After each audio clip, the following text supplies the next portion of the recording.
My name is Gina Rizzardo. How old are you? 27. 27. Where'd you grow up? I grew up in Roseville, California, right outside of Sacramento. And what was it like growing up in Roseville? It was good. Suburbia, nice home. Went to private school out there. Good place to grow up. Private family. school, Catholic school? Or Catholic school, elementary school and high school. Was it all girl or was it? My high school is all girls, St. Francis High School. And so strong Catholic? Oh yes. Still Yep. practicing Catholic? Practicing Catholic, Italian family, so it's in my blood. And is that hard to practice when you're here in China? It's not too bad. I had to kind of search for a Catholic church, but I found one and I'm able to go every Sunday. Do you have brothers and sisters? Yeah, I have one older brother, he's 3 years older than me. He actually came out here with my parents and I gave him a tour of the project, so they have a little bit of understanding what I go through out here. So explain it to us. Pretty much, all the steel fabrication is being done here at ZPMC, so they brought over a few Caltrans engineers to do some not so typical field inspections. You know, we're not usually here in the fabrication plant, but sort of a special assignment. So we go out there every day and make sure that the guys are doing what we have for them to do, doing it right. Tell me about your co-workers here. They're a good group. Everyone works hard. Introduce everybody in the office. This is Sean Egan, he's also Caltrans. Thomas Ho is next to him, works for Caltrop. He's our SMR.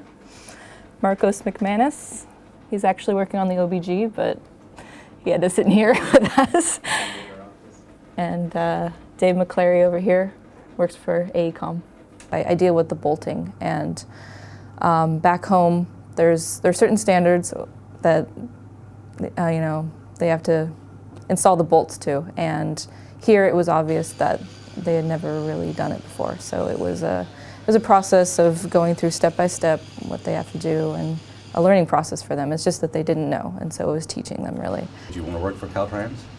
My parents actually worked for Caltrans, so I'm very familiar with the structure of what they do and everything. So because of that, I actually didn't want to work for Caltrans. I wanted to do something different. But as I went through school and learned about the company and interviewed, it was a good opportunity, so I went for it. And they hired you to do what?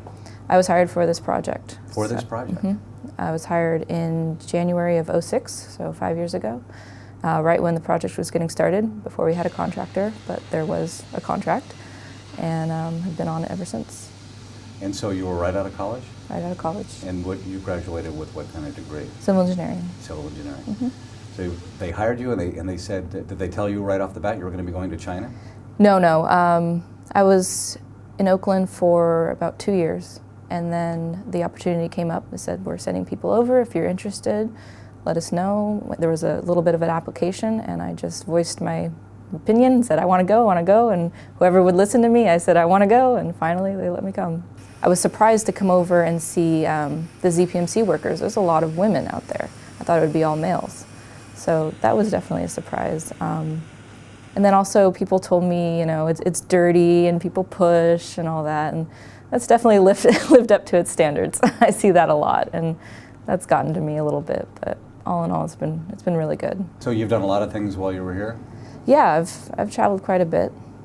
I've gone out to Kunming and Lijiang, which is out in western China, Beijing, Xi'an, Hong Kong, Hangzhou, really anywhere I could go. I'd try to experience everything. What do you think about China?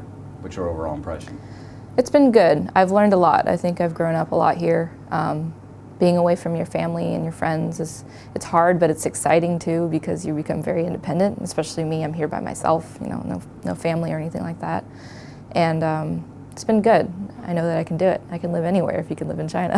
The weather is also a big struggle for me, because I get cold very easily, and right now it's currently snowing, and I've never been around that. Describe how cold it is for people who don't know. Right now it's about, I think, 30 degrees out there, but it dips down to 20, 25, something like that. But then in the summer, it gets up to almost 100 degrees with 100% humidity. So that was a big adjustment too. It's very warm. How do you dress for that?